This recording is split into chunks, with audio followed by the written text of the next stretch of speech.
and can't actually obviously attack straight ahead. It's the only piece that doesn't attack where it moves the pawn. It's very special.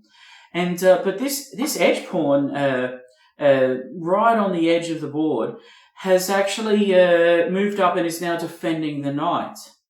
And the beautiful thing about this knight is that if it's destroyed, this pawn recaptures.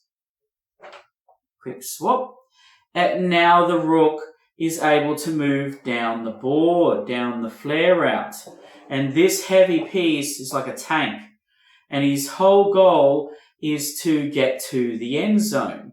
Now the end zone are the two ranks. Rank for black, it's 7 and 8, and for white, it's ranks 1 and 2. This is rank 1, and this is rank 2, but we'll talk about further when we talk about the chessboard. So, where does the rook want to be? It wants to be in the end zone. So let's count. 1, 2, 3, 4, 5, 6. Now we know it's these two ranks here. Alright, 8 squares across, 7 and 8. And so this is where he wants to be. Okay, so the knight has actually helped facilitate an invasion of their side of the board, which is absolutely fantastic. So that's one way the knight can relate to the pawns. Another way that the knight can relate to the pawns is that it can swing inside to then find the flare out.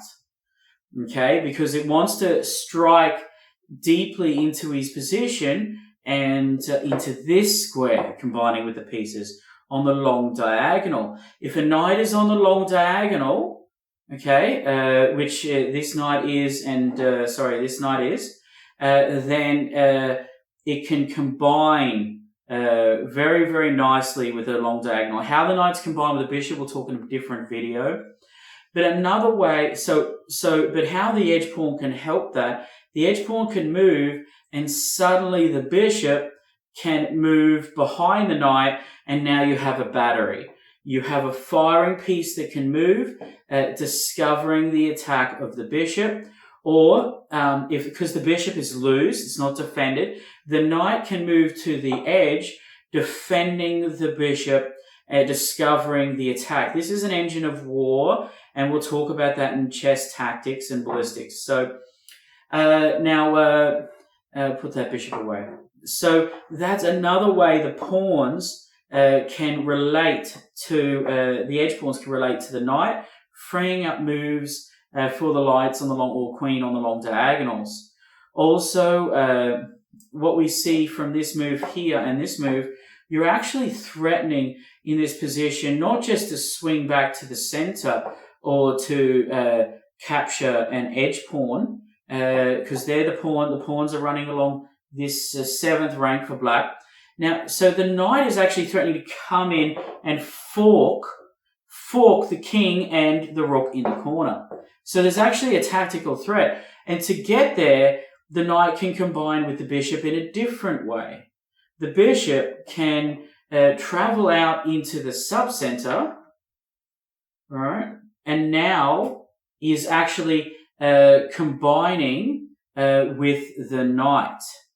Okay, so this move now allows the knight to invade and is defended by the bishop. Okay, so that's just an example of that, but I don't want to digress. Okay, stop me if I digress. So the knight plays on the edge. We saw about this tactic with the edge pawn. That can be great for opening up the A file for the rook, and then we've seen that. And so we've seen how this edge pawn can free up the long diagonal, creating an engine of war. We also, to prevent invasion of their piece, we definitely don't want their knight invading us.